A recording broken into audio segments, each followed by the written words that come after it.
Okay, so I have just some slides here that I'm going to share with you guys to talk about stuff that's going on currently and sort of in the past, because I think it's worth showcasing because we've done a lot. And you might have figured out we started in 2013, so this is actually our 10th year now, which is kind of amazing. And so in November, we are probably going to have some sort of fundraising special event like we did before the pandemic downstairs when we all met and made the blue t-shirts. So that's coming up later in the fall, and but right now it's still, I wanted to share some stuff. And we are having a picnic tomorrow, which is again, just sort of a little celebration of 10 years. And this whole thing started 10 years ago because we had a picnic at that very same park that I bet you guys were at, right, Richard and Jane? Did you come to the picnic 10 years ago? Yeah, it's okay. It's okay. But this is kind of a fun picture. I don't know if you know most of these people. Carrie, you certainly know. Rose just moved to Delaware. Tim now works down the street at the Full Belly Bakery, and he's really liking the notion of making tips. It's called Moon Belly. Oh. That's the place you like to go. Yeah, he used to eat there all the time, and I'm sure eating up many of his profits. Where is that? It's just down the street on the way towards town. What's Yeah. it called? Moon Belly. It's a bakery. I mean, it's really not on our diet, but it's a good bakery. And then these two girls are Dr. Buka Putnam's daughters who just graduated from high school and are going off to UCLA this coming fall. Their friend Shreya was with them this summer, and she's going to UC Davis. Kevin's in this picture. Rob is always a smiley guy. Mary Lou just now graduated and got a job as a caregiver at a Oakmont kind of place. And she's figuring out what she's going to do next, but at least she's gainfully employed doing that. And Sush also just graduated. This is a student here who's the EMT who wants to go to medical school eventually. And I want you to know, actually, I don't even know who this woman here is. I think she was a nursing student, but it's kind of sad when you have pictures of people that you don't necessarily know everybody, but I think she was a nursing student. Anyway, that's just a picture. Might not be sharing your screen. Oh, It's on the projection. that's why we have that there. So I need to go back to,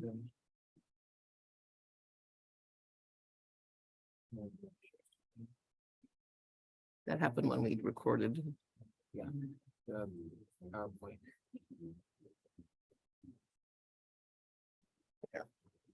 So now I have to go back to.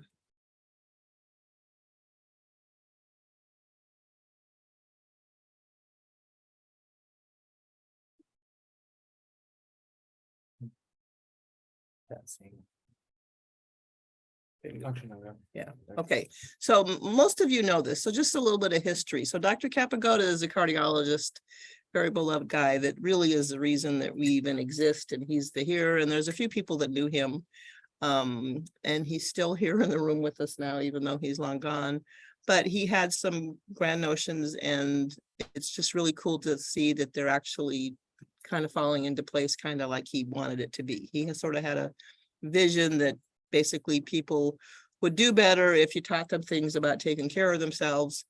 And he wanted that to be for everybody, not just the ones that had the right insurance company that could come see him. So this community sector is just a really cool thing, and it's going pretty well. And Gerald Thomas is a super important guy in our past because he was a zany, funny man, but he was actually a really smart attorney. So he is the one that helped us incorporate and become a nonprofit, which we would never have succeeded in doing on our own without his help. So who knew he was so smart, because he was just so zany. And he has ducks all over the place. So the ducks are in honor of Gerald that you see around the room. We have them in his law office all over the place. He wrote duck comic books. I have a copy of his book back there. Anyway, that he certainly did, definitely. And then so, you know, how this started to be is we created this nonprofit corporation called the Health what is it? Foundation for Health Through Knowledge and Action. Horrible name, way too long, but certainly meaningful. And it's still an existing thing. And Dr. Buka Putnam is now the president of this board, and we meet, you know, once or twice a year. This is the thing that basically has a bank account and has done a lot of the funding for here. So all the equipment in the room is courtesy of the fact that this foundation paid for it, right? And anybody can be on the board. If you'd like to be on the board, you're certainly welcome. And again, this will be the thing that we'll be planning a November event when we finally decide to do that. And I am the treasurer of this because that means I get to manage the money, which is the important part of the whole thing. And just so you understand the Sac State structure, you know, Sac, which I've now, actually it's inappropriate to say CSUS because there's CSUS Stanislaus or San Joaquin or something. There's more than one CSUS. So it really should be CSUS Sacramento or Sac State. But at any rate, I keep saying CSUS and I mean Sacramento. And part of the Sac State network comprise two major colleges. One of them is HHS, which is Health and Human Services, and the other is SSIS, which is Social Sciences and Independent Studies. And this program is unique because we're actually coming from both colleges. So most things are usually just housed in one college, right? This building that we're in is an HHS building, but the bulk of our program actually is a SSIS thing. And under each of those colleges are various majors. So nutrition, psychology, and gerontology are all majors that are part of SSIS, and PT, kinesiology, nursing, and then the speech pathology people are all part of HHS. So those are the things that are in this building. These other things, nutrition, psychology, gerontology, we have a lot of those students in here under that umbrella. And so it's just helpful to understand that luckily there hasn't been any politics related to being in two colleges, but that's not to say that someday there couldn't be. But our main dean is Diane Heisen, who is the dean of SSIS. Okay. And the former dean of HHS was a guy named Fred Baldini, who's since retired and first moved on, but now he's totally retired. But he actually should be super proud of his career because he's the guy that had just a really nice vision for what this building could be and become. And so through his efforts, that's why the nursing school is downstairs. That's why the PT school is downstairs. That's why the communication disorders of speech pathology on the second floor is there, because he just had a nice vision. And each of those schools basically do kind of what we do. They obviously are training students, and they're doing that with the help of community help. So each of those, especially PT, have these community clinics where they like to bring in outside people to give the students some testing ground, right? And so this program fits in really well with the vision of this building, basically serving students while it's serving the community as well, which was all basically Dr. Baldini's kind of vision, which cool for him that it came through. So just so you understand some of the funding, so obviously you guys know that you're not paying anything to be here, and that's because of the academic nature of what's going on here, with the exception of the parking, which now we sadly have to pay a little bit for that. But it's an all volunteer run program, and we wouldn't exist if the university basically didn't give us this room, right, and turn on the lights and pay for the phone and pay for the sprinklers and pay for the computers and all that. So our in-kind contributions on behalf of the college are actually pretty huge. Just to be granted this much space and not pay for it, that's sort of unheard of in the the world, but we're taking advantage of it. And I am now a faculty member, so I do get a small salary, and Rob is a faculty member, so he gets a small salary. So my salary comes from SSIS, and Rob as a nurse comes from HHS. So the university is forking out even some money for the faculty help, and that's because basically they're the students. You don't get money, you don't get paid to be a teacher unless you're basically teaching students, right? So the students are a huge part of what's going on in here. And after COVID, then there was some money for the student assistant. So after COVID, we started having a paid student assistant, which was a huge boon. And so now we're continuing to do that, and we don't have any COVID money anymore. So we're having to pay for that out of our own Sac State contributions, but at least we have enough money that can keep going for a while. Ivan is currently our paid student assistant. Mary Lou was the one before him.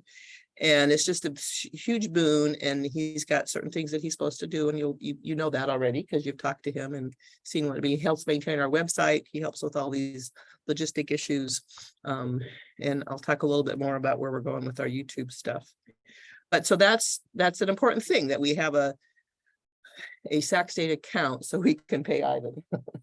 And then the Foundation for Health, that nonprofit corporation I meant, as I said, that's the thing that's doing the day-to-day stuff, you know, buying the paper towels and the wipes and the equipment that we have, et cetera. So basically, those are two things that need some money. So I'm not asking for money at all, but I'm saying they actually continue to exist because everyone is very generous, and there's always been lots of donations that have gone into both of those accounts. And if it ever in your world that you want to make a donation, you could do it either to Sac State itself for our program or to this Foundation for Health. And all this is posted on our webpage. If you ever had this burning desire to throw some money somewhere, you could do that. But I'm not asking you to do that. I'm just saying we do exist by donations, and people have been very generous, and it's just pretty amazing how the bank accounts have always been on the flush side for both the Sac State account as well as the foundation account. So I'm grateful for that. So thank you. So the things that go on in here, this you kind of know. How do you get this to go away? There's a way to do that.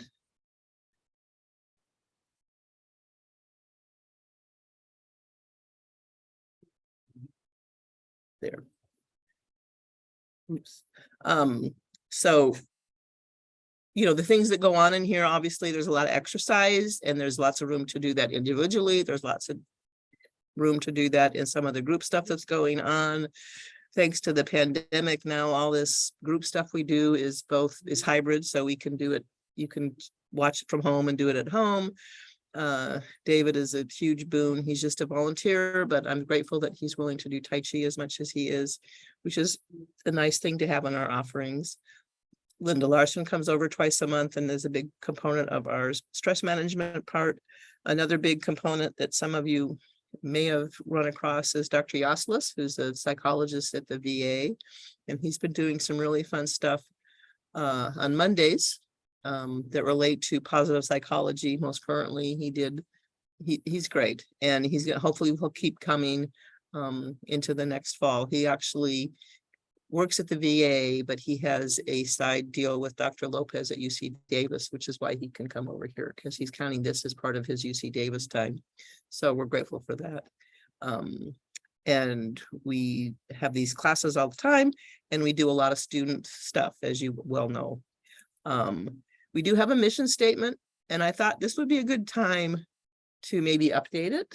But as I read through it, I don't think it's actually too far off, okay? I think this is what's posted in the brochure. And I just think it's important to recognize that a big part of the mission is that we're serving the community and we're serving students. So we're helping people maintain preventive habits to optimize their cardiovascular health. And it's through this interaction between students and young people. So I'm not asking you to edit this right this minute, but I'm just want you to aware that we do have a mission statement. It exists, it's a published thing.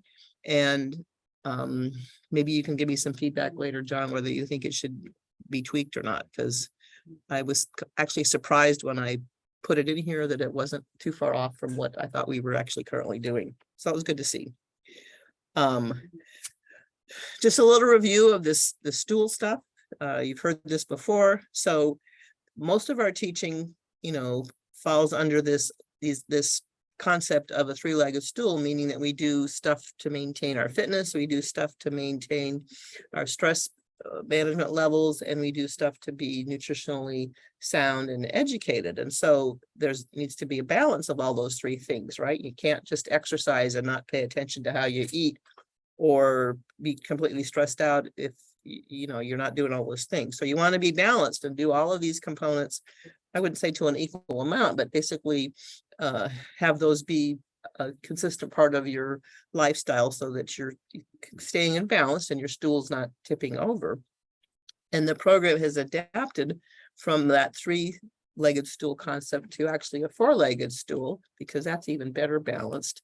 And so a big part of what we do, you see this around the room, you've heard this before, is that the teaching program from this program is centering on these things that we call the four pillars. Okay, so those pillars being the educational stuff, the nutritional stuff, the mindfulness, the stress management stuff, and the fourth pillar, which is really fun because it's really just basically a byproduct of the other three and the manner in which they're to be deliberating, and that's the social part, the social connections. So that's a huge part and a huge important thing that basically adds to the balance and helps you keep it together so that you're going to do a better job of being mindful and being fit and eating right if you've got good company and you have some friends that you're doing it with, which is what this program is all about. So we strive, we think we are doing an okay job in providing a balance of all of these four pillars. And then this is just an example of this four pillar concept. Is we didn't make it up, you know, other people do it too. Dean Ornish, he's got a book. This is one of his more recent books. He's kind of a guy who sort of initiated some notions about lifestyle choices being helpful to maintain your health and to reduce your risk of chronic diseases like heart disease. Prostate cancer was another big one he did. And so he's got the same four pillars: move more, that's the exercise; stress less, that's the mindfulness part; eat well, that's the nutrition; and love more, that's his social connection. So it's all the same thing, those four concepts all sort of being in balance. Pretty fun logo. Okay, so that's what this program is all about. You've already figured that out, that we're basically providing lots of opportunities for people to practice these behaviors that contribute to those four pillars. Okay, so we're always doing something that fits into one of those little descriptions. And how people come to be here, obviously we have a lot of ties to UC Davis.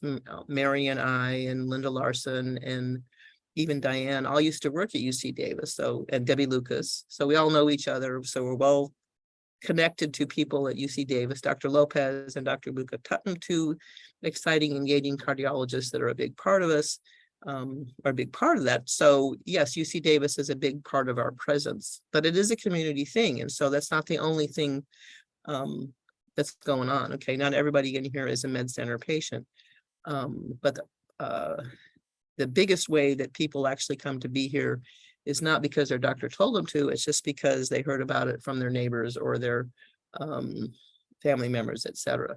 Other people people coming from us downstairs from the PT programs that want to come in here. We've had at least two people that came in from Jane, actually, because she took our brochure to her beauty parlor.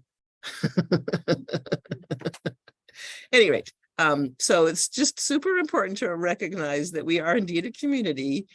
And so that's what's fun about being here, is that we have basically a whole collection of like-minded people that we all sort of have similar goals, even though they're different. Everybody's here getting different things out of what they're putting into what's going on here. But we are working together towards this common thing of staying healthy and aging well, right? And I want to just reiterate that it's super important to realize that part of that community thing is that we're all part of it, okay? So everybody that's here really has as much of a voice in what we do as anybody else, okay? It's not just me deciding, hey, today we're gonna do this and tomorrow we're gonna do that. I love input from other people, and it's really helpful when people say, hey, why don't we do this? Why don't we have an activity where we do this? Why don't we, John is great at coming up with things we should be trying in our kitchen. So that's important. That's a whole concept of this community, is that it's everybody's ideas that fit in to help us decide what it is that we're going to do. It's not me, okay? I'm just a facilitator. So as I alluded, the students are huge. And so we're now a field placement for all kinds of students: community nutrition, community psychology, gerontology, community health nurses. We now have at least 2 of those every semester, at least in the fall. And they were very big help last year, the 2 students that were here for that. And then one of my missions is this ID 201 course. That's something that Diane created for me as a way to get students in here, but it's a course I teach. There are students are in here doing projects and learning things about how to conduct research. So that's all huge, and the students are a huge part of that, and it's only works when you guys, the clients, are willing to interact with the students, which for the most part everybody is, which is great, and that's not going to happen. That's not going to go away. This is just an insight into the number of students. So up through 2022, we'd had 146 students in here. Every semester there's usually 10 to 12, and a third of them are nutrition students.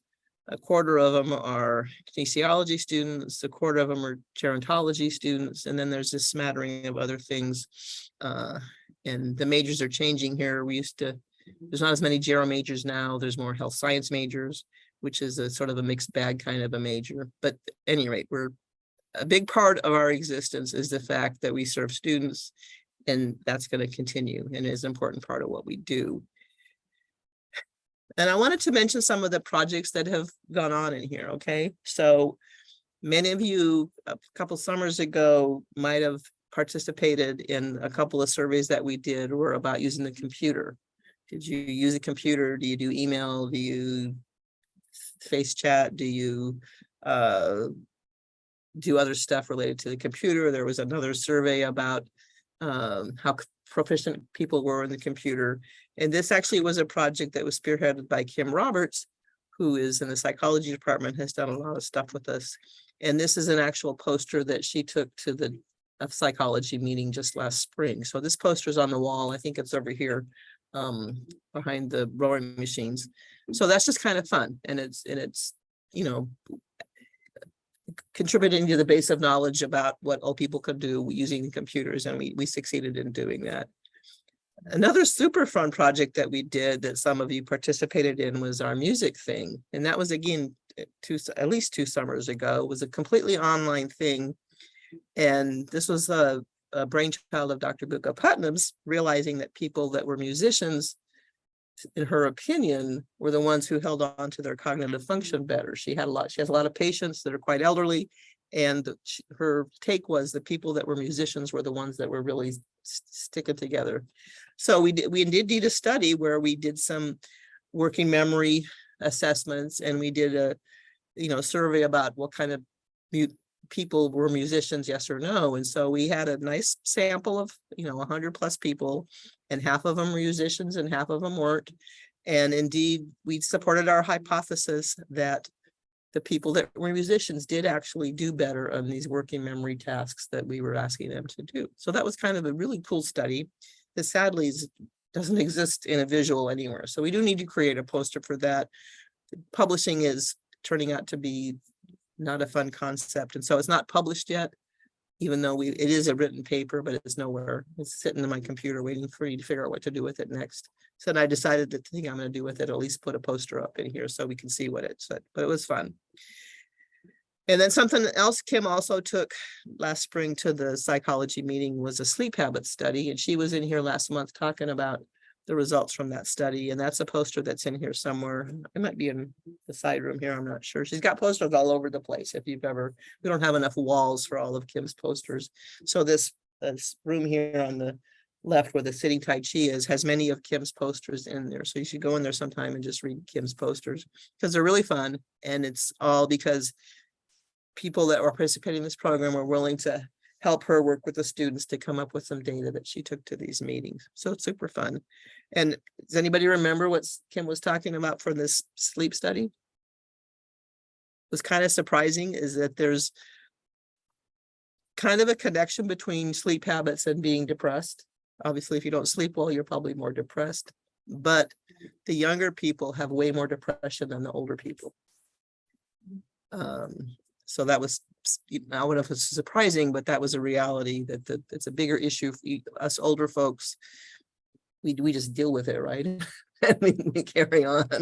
And the younger people are having more issues with it than us older folks. Anyway, so this is some stuff that's going on this summer. And I was just talking to Sharon Myers just a couple days ago, and she was saying, oh, it must be must be kind of boring over there right now. There's not much going on. And I said, no, that's not really true. There's actually quite a bit going on. So one of the things that's going on, this just started, which is the student that's gone now, but he was sitting back here, who was a student with us in high school 5 years ago, by the way, 2018, he was a junior in high school and he came in here. Now he's a second year, third year college student, pre-med kind of guy. And he's doing a project with Dr. Puka Putnam's encouragement on sleep tracking. So it's kind of fun. He's going to collect data for 2 weeks on people that are able to track their sleep with whatever device they might have, whether it's an Apple Watch or a Fitbit, or Kevin has this Oura Ring kind of thing. So that's pretty fun, and it's short term, but we'll have some sort of interesting data, I think. And he's still looking for people to do that if it fits into your life, that you have an ability to do that. Of course, we would love to see your sleep tracking data for just a couple of weeks.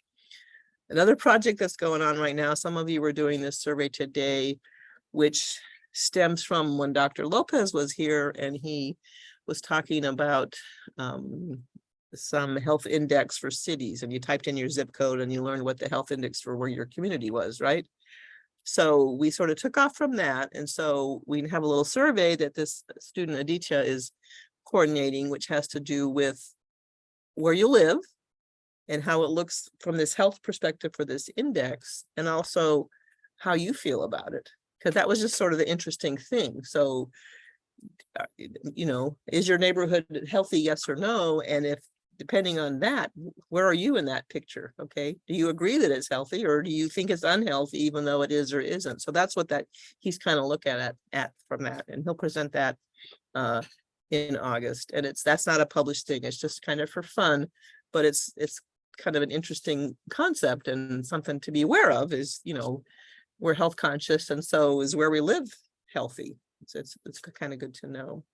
Another thing I want to encourage you to do, Sebastian is a student over there who I'm trying to get to do 6-minute walks on people. And that's something you should do a couple times a year in here, which is just a simple test. You walk up and down the hall for 6 minutes, and it's just an outcome tracking thing. So it's helpful for us to have that data to say, yeah, we have a whole cohort of people and we think they're doing okay.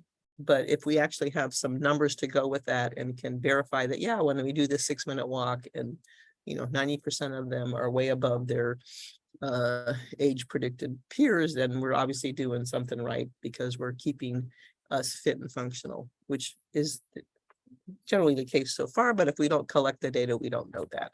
So if Sebastian asked you to do the 6-minute walk and you haven't done it lately, please do it. That's the acknowledgement there. I wanted to mention something else that's coming up that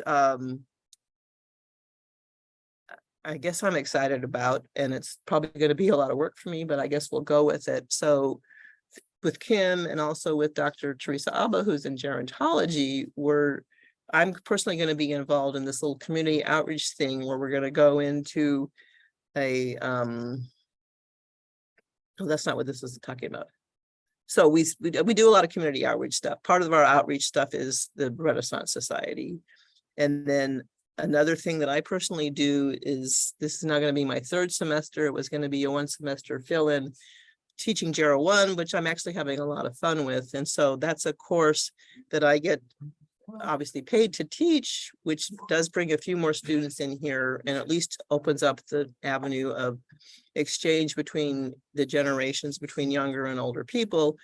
And that's not coming up until the September, when that will be an issue again, but that's part of what's going on here. And you'll see stuff about that. Do you want to hang out with the Gero 101 students, yes or no? And you don't have to, but you could if you wanted to. And I'm again going back to our community spirit and the people having a voice. I'm certainly open to suggestions, and I feel blessed because many of the clients in this program actually have been a big part of the presentation for these services and strategies, because you have careers where you've done those. Like Uma is my social worker who comes in and talks about social services to these Gero students. And so I'm happy to include others of you in that realm, but The other thing I wanted to mention, the one where I think I'm getting it probably over my head, is the thing with Teresa and Kim is there's a senior residence place in West Sacramento called the Margaret McDowell Manor, which is just a living community for, I think, low-income people. And there's 100 people that live there, and the Teresa and Kim like to send their students in there to get service learning and to hang out with these older people. So we're going to deliver to that. And Teresa got a grant basically where she's taking in a giant TV for them to put in their activities room so that they can do learning activities together. And so basically we're going to come in and do some activity fairs to basically show them some activities that they can be doing on their own when there's not people around, which is where the student service learning comes in, because the students basically will then go in individually and help the residents there learn the technology related to finding things, right? So that's all developing. And the first one of those will be in the middle of September. And it's, you know, an opportunity for these students to interact with older people and for us to interact with the community and provide some other services, which is why part of what's going on this summer is creating some resources that these people, as well as anybody else, can tap into and find. And so toward that end, one of the things that Ivan is super helpful with is, and I don't know why we didn't think of this before, but when we record things and they're posted on our webpage, they're actually coming to the web page through YouTube, which is a universal kind of thing out there in the cyberspace, right? And so there's no reason why you can't just go straight to YouTube and find stuff. So now that's what we're working on, is basically updating, or Ivan can help me out here. We're spiffing up our YouTube presence so that basically anybody, the people at this Margaret McDowell Manor, can just go from their smart TV to YouTube and find stuff. And if they want to find our stuff, that'll be out there, right? So this is what our YouTube page is now called. So if I hit this link, I think this should work. So now I'm in YouTube, right? And this is the home page for a YouTube page called CSUS Cardiovascular Wellness Program. So you could find that page by sticking that in the search box on the big YouTube phase. And then the other thing that you could do, if you were so inclined, tell your friends and labels, is to actually subscribe. And you guys that use YouTube probably way more than I do, but you can subscribe to a YouTube channel. And then basically when you open up YouTube on your own computer, you'll see the stuff that's with us, right? So this is the homepage for this YouTube center. And we already have 9 subscribers, Ivan. And so right now I'm on the homepage, and this is still in evolution here. But so there's a thing called playlists. So if you click on playlists, then this is where, correct me if I'm wrong, Ivan, basically we'll have stuff. So you could go to playlists and you could look at exercise stuff. You could look at Dave's Tai Chi.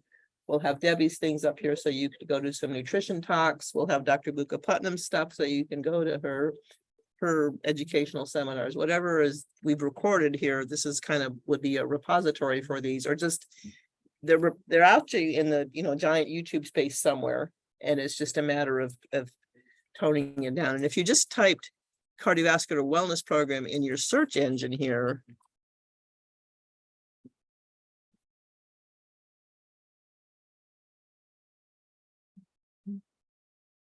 you're going to come up with all kinds of stuff that's posted on YouTube, and a lot of it will be ours and a lot of it will be other places as well. Okay, so the subscription and the playlist concept just helps you fine tune it, so you're really going to define the things that are coming from our program. On YouTube now. This is on YouTube right now, yes. But it's relatively disorganized. Yeah, we'll be putting a lot of the videos that we have into folders or like playlists. So if you're looking for exercise videos, they'll be in one playlist, nutrition is in another. Somebody's talking about mindfulness or stress management, another playlist. It's gonna be just make it easier for you to find what you're looking for.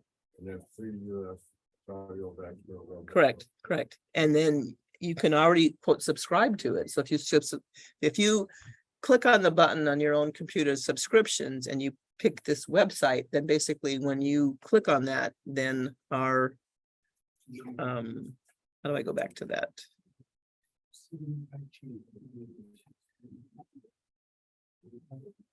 Basically, if you subscribe to the channel, any new video, it'll show up on your YouTube screen when you log in. Just like the homepage, it'll get recommended towards you. It makes it easier for you to find the videos. You don't have to necessarily search for us. It'll just be there. Okay. And that's really kind of all I had. I put this up for here for you, John. So part of our community thing a long time ago, Carrie came in and gave a really fun talk. Where we likened ourselves to the 100-acre woods, meaning we're all basically just poo characters, right? And some of us are Tiggers and some of us are poos. And I personally identified mostly with the mother kangaroo. Don't remember Kanga. But so that's just an example of the community, and there's many examples of communities, and our program is another one. But this is just a fun little segment about who likes to eat, honestly. So I put this up because that came from that talk. So anybody have any comments or questions? What's the age that you're saying seniors? Well, an older adult is technically anybody who's over 65. But yeah, that's just semantics.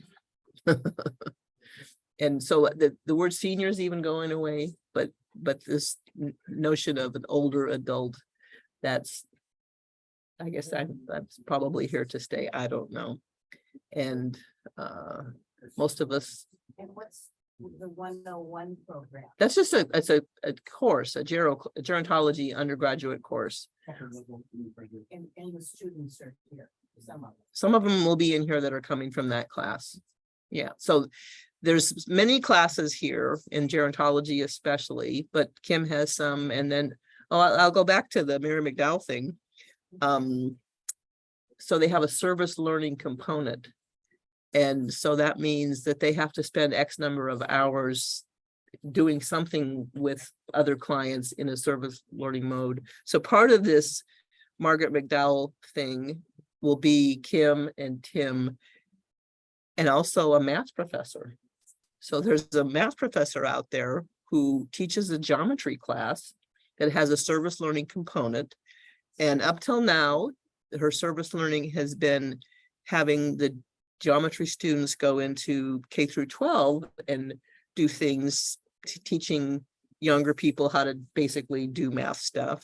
But she's kind of figured out that maybe there's a place to do that in the older adult world as well. So we're going to have part of our activity fair for these at this Margaret McDowell place be some stuff from this math professor. So it'll be some math students for the first times in our collection of students. So that's, again, it's kind of fun to see the evolution of the different disciplines that are being represented here, and math will be the newest one, and certainly different from what we've been done in the past. So it's not really a health field, but it makes sense, and especially when you think about maintaining your mindfulness and your brain function, and maybe doing some geometry is a good thing to do. I don't know, we'll find out. That's coming. Yeah. Will we be participating in this? You can if you want. It's terrible. You'll see it. You'll know what's going on. Oh. Yeah, but it's not, you can stop the recording. What was the question? Will you have the chance to participate